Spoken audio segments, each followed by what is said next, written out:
Si ce n'est pas déjà fait, c'est le moment de choisir son sapin de Noël. Et là, le grand débat existe. Faut-il un sapin coupé ou un sapin en motte? D'abord, tous les sapins que vous trouvez dans le commerce sont des sapins cultivés. On les trouve un peu partout en France, mais les régions où on en cultive le plus, c'est le Morvan, la Bretagne de Limousin, les Alpes, et plutôt les massifs granitiques où le pH du sol est un petit peu acide.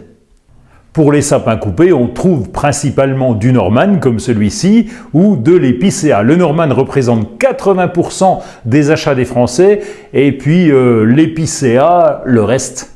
Pour le sapin coupé, vous connaissez le principe, eh bien il est coupé à la base, il n'a plus ses racines. On va donc le mettre dans un support qu'on pourra arroser un petit peu, c'est pas plus mal, ça tiendra plus longtemps. Et puis à la fin, eh bien on va le démonter et on va l'emmener au jardin pour le composter.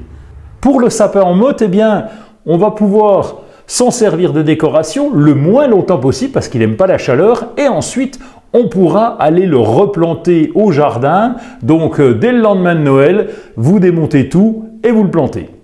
Le sapin en pot ou en motte que vous allez replanter au jardin, il doit être dans la maison le plus loin possible d'une source de chaleur parce qu'évidemment, il n'aime pas ça, et si on veut le récupérer en bon état et qu'il pousse bien dans le jardin, il faudra en prendre soin.